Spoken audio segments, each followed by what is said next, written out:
and then just the family, the appreciation of family, even though in the middle of this, the family could drive you crazy. You could drive the family crazy, right? I'm sure that I can be a pain too. Just understanding how important family is, even the ones that you don't see as often, but the ones like the kids, it's like I don't know when we'll ever get this much time with them Right. again. Yeah, I was thinking about that the other day, being able to be home. And like Kennedy said to me the other day, when I grow up, I want to be like you and daddy. Like, just seeing what we do Yeah, every day, it's been pretty cool. And Terrell will be like, do you have to work tomorrow? And like work is literally in the basement, but like him understanding, you yeah, know, the difference in what work time looks like and not when you're not working, and right. but still being present. So it's Yeah, been, I think that you know Terrell and Bryce are four. You wonder how much of this they'll remember. Um, I feel like as stressed as like me and the wife have been, I feel like Zara is gonna be like, man, that was a cool time. I feel like when she gets older, she's gonna look back at it with a perspective that we were like, yeah, that's not the house we were in. I think they really appreciated the closeness, right? Because we all spend so much time away from each other. yeah. Work, the kids are at school, right? Um, so no, it's been definitely a transformative year, and I think it's added perspective too, like what can be done, what can't be done, and also Yeah. what's important at the end of the day. Um, and so as we sort of turn the page, on 2020, and hopefully we can turn the page on a lot of the infection and disease and chaos and all that along with it. Like I know that personally, I know that you're very optimistic about the new year, but like just tell me about your word for 2021 as you look at what's to come and all that. So yeah, my word for 2021 is not so much related to like moving on from 2020. Like I've been first I want to say like I in vogue now to like have a theme for the year and like not have a resolution. And you know how sometimes like these self-affirming things happen, because I've been doing this for probably 10 years now. Okay. And so I just want to shout myself out and say that I was ahead of the curve. And with that, I will say that my word for next year is unapologetic. Um, because I just feel like it's time for me to always bring my full self to the table. Go on. Unpack that a little bit. Um, I was saying earlier to you, I feel like over time, there have been certain parts of my personality I feel like I've kind of dulled to make people feel more comfortable. Um, that's Kennedy. But no, over time, I feel like I've kind of held back who I am sometimes because I've been told that um, what's a good way to say this? I've been told that I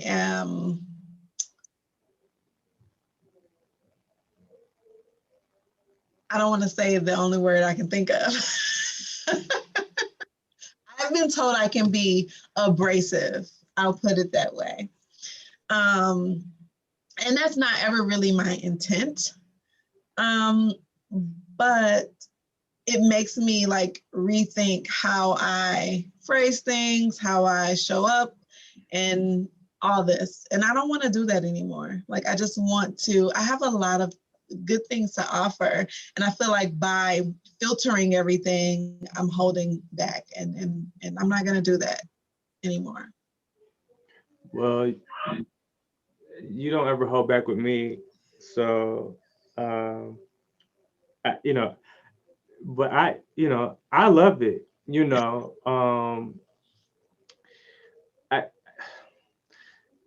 you don't want to be rude. You don't want to rub people the wrong way. And so you have to ask yourself, what I had went through a similar thing where it's like people that I care about, I just hope that they show some grace and they give me the benefit of the doubt that it's coming from the right place. Okay. I can't, you can lose a lot of yourself in trying to please other people. And then those people won't even be around. Yeah. And then you won't even know where you went. You'll be so accommodating. The word you use, like dulling yourself, where it's like, yeah, you're like a version of yourself, like, but not even like a good version. Like you're like those how they try to play those rated R movies on like regular TV, and you seen a real movie and you watching it on USA, and you're like, you watching it on BT, like, mm-mm, Right. it That ain't, wait. yeah, that ain't, yeah. Um, Unapologetic. So what I was thinking about was like diverse. I think that you know, people will tell you, and I get it. There's definitely some we talk out of both sides of our mouth sometimes, and sometimes we can't switch gears. There's something about staying in your lane. We've talked about that. Staying in your lane, knowing your strengths and all of that, right? But there's another piece of that that says you have talent and interest. Don't box yourself in. Don't become a specialist in something where you can't branch out, diversify the business that you're doing, the relationships that you are forming, the projects that you're working on, like all these things. There's definitely a time to sort of like say, okay, this is what I do. Let me get busy doing what I do. There's another part to kind of zoom out. I'm saying zoom out because I was watching that Pharrell interview and he kept talking about zooming in and zooming out. But it's like stepping back and like saying like, what else do I want to do, and not being afraid. You know, partly there's a comfort to saying I know this really really well, but there's also power around saying I don't like I'm really interested in these other things and I'd like to learn more about those. I think it keeps your brain open and moving, and you get less stale. Yeah. I was given some advice recently, you know, finding my niche as it relates to like, okay, like, all right, you do employee benefits for companies. Okay, maybe you need to start looking at what industries you want to focus on. And I'm not ready for it. I'm not ready to do that. I'm having conversations. My niche is people, and people are in all these roles and in all these different industries. And I understand like part of it as far as like being able to like talk their talk. And if you're in an industry and you're working, you can kind of identify some of their issues a little bit more um, easily because you are working with other people in the same industry. I get it.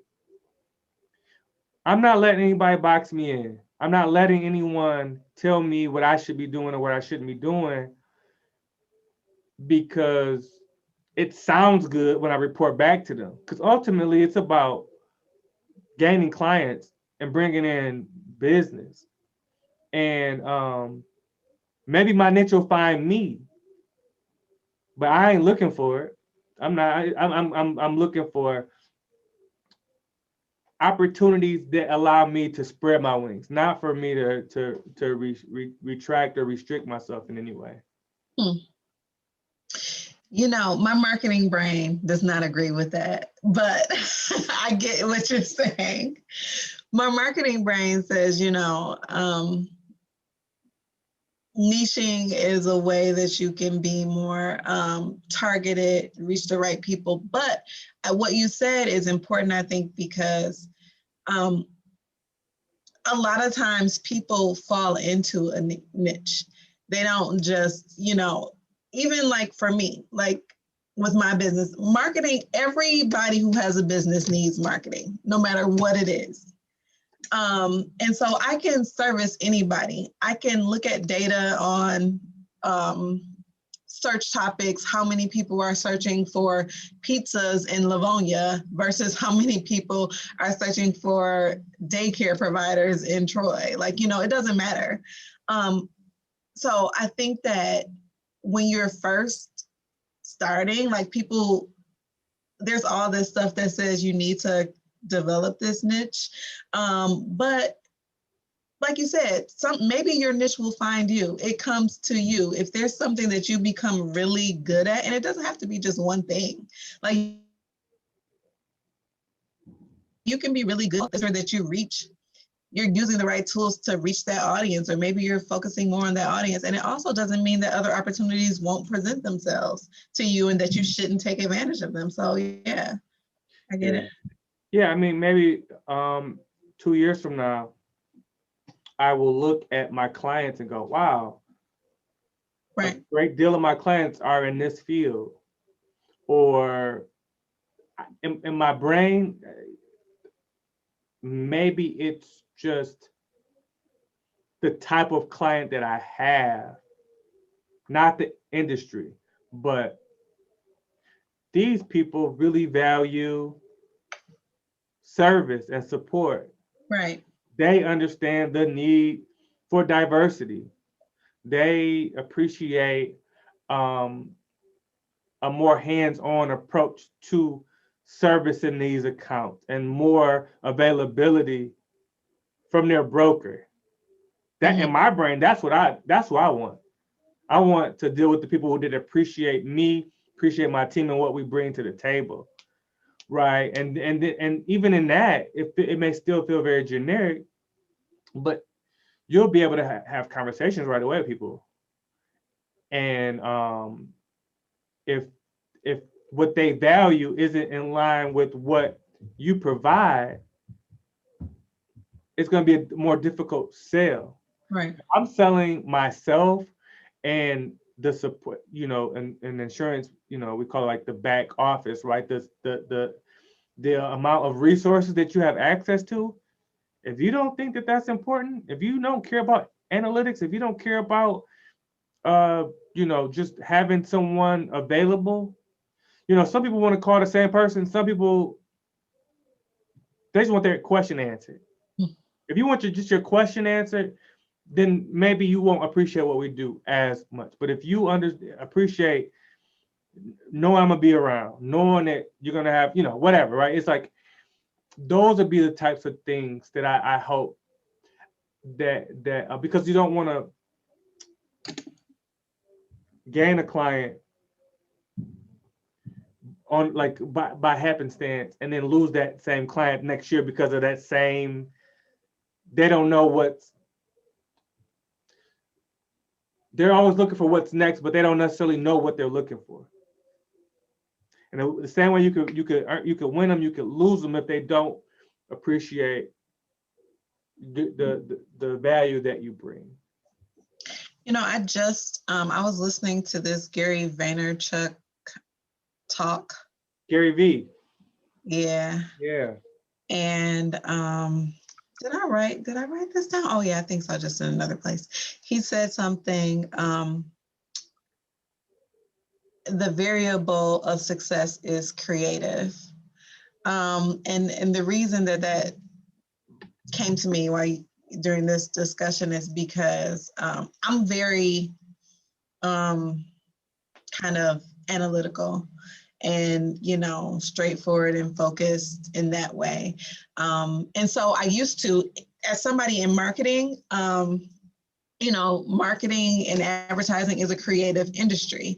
But for me, I used to be like, okay, I mean, it's a numbers game. You reach 100,000 people, you're going to get at least 10 people to, you know, but that's not true.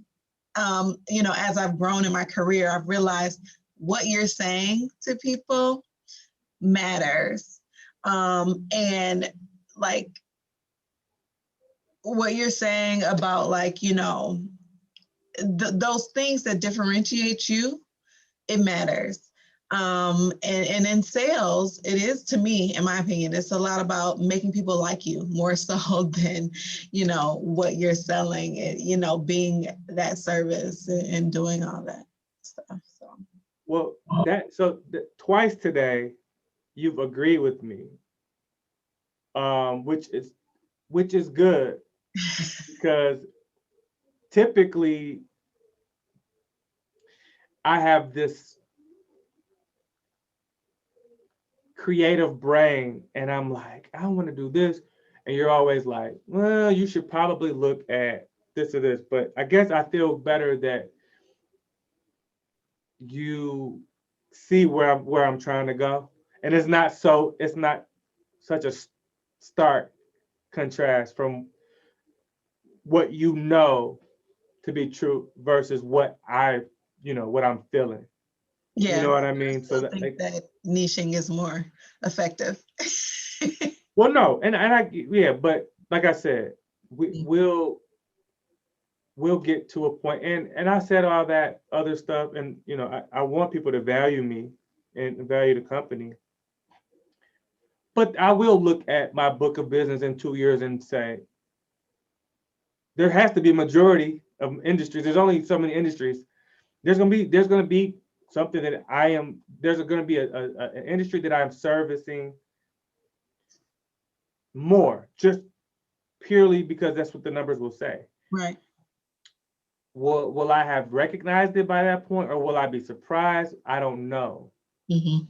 But then you can start, when you can take that data and say, future client in the same industry, we've been able to have a lot of success working with these folks, and then you can kind of hone it in, but you can't go, it's like basketball, right? You can't go in telling the coach what you do. You got to get on the court and try to contribute. And then there are opportunities where they say, this is what we need from you on this team.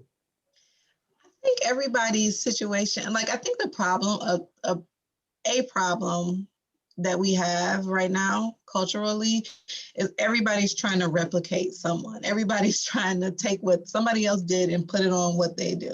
And everybody's situation is different.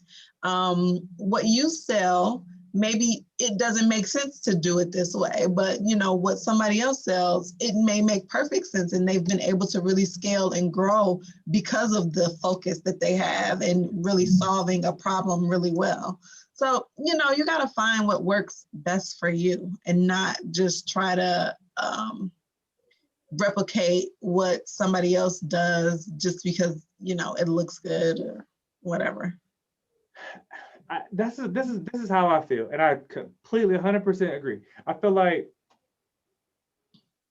sometimes you can kind of speak to some stuff. It's like in sales, typically leadership wants to hear like sound bites. It kind of gives them some comfort. It's like, well, I'm going to target, blah, blah, blah. And it's like, oh, okay, great. Okay. Now, if you say, look, I don't know, I'm just trying to, it's like it don't have the same, it don't hit the same. Clearly. But if the numbers start hitting, they'll be more They don't care. Yeah. They'll be more receptive to your style, right? Right. So if I can prove Sometimes you don't know the answer. And I don't want to say I have it when I don't. I want to go and find it. And I want Right. to be able to communicate that. Look, I'm trying to figure this out. You know? I don't know. So what's the question, Tiana? What what's the question as we wrap today? I think I got a couple of things. So, how has your perspective changed um, from 2020 based on what you've learned or seen or experienced in 2020? That's the question for me. And then how will you use that as you move forward? Yeah, it's like, okay, you know all this stuff, you've experienced all this stuff.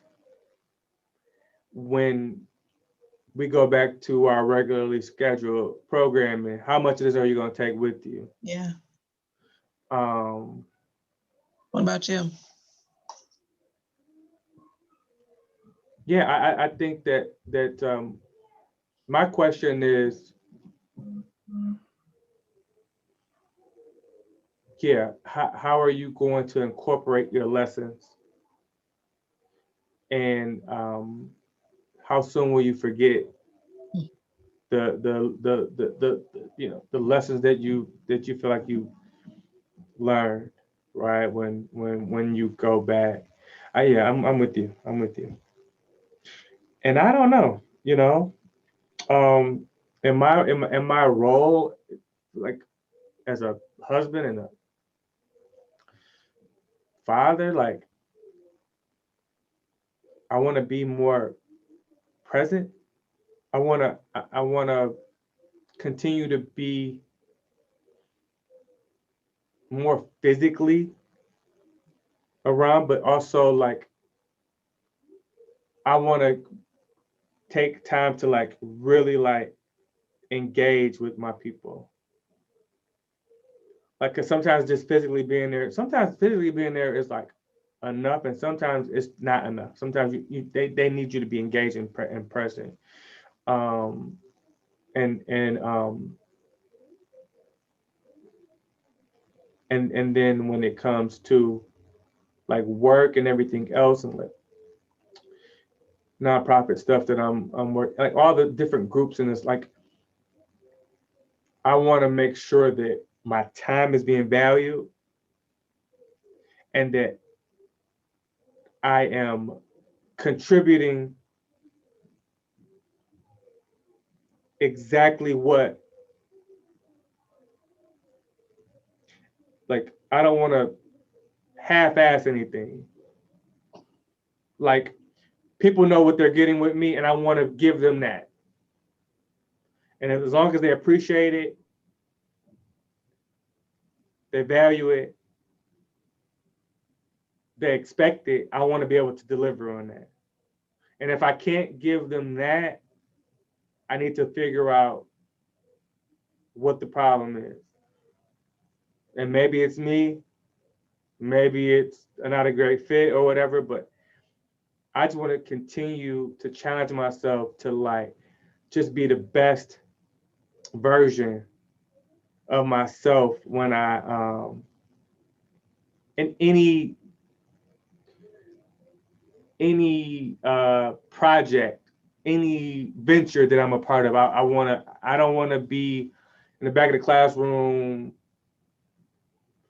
like staring at this, like I wanna be at the front, involved, engaged, and contributing in the manner that's necessary for us to move whatever we're trying to move forward. If that makes any sense at all. Yeah, it made me think of, I haven't been implementing this, but I told you that I was, and I will. Hell yes or no. Like if I don't feel that enthused about it, then it's a no. Because my time is more valuable than anything else I have right now. Yeah, yeah. I took a step back from a couple of positions recently, and boy, do I feel great. I feel great because I took my time back, and I owe it to myself to do that. Yeah. You know what I mean? It's like you say you value your time, but yet you say you value your money, but you're just setting it on fire. Yeah. You don't really value it. Yeah. And like I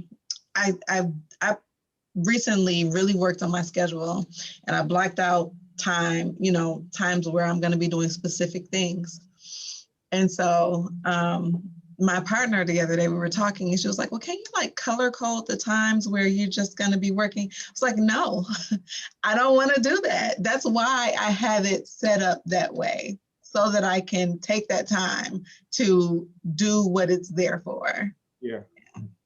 Yeah. So. Yeah. Yeah. Yeah. So no, that's good. I'm optimistic about the year. Yeah. I know you are. Um, I want to wish everyone fantastic holiday season, prosperous 2021, healthy, prosperous 2021. I hope everybody continues to challenge themselves in whatever manner that looks like. Continue to have goals that they're striving for, and make some great memories in pursuit of these things, right? Because that's what it's really about. Yeah.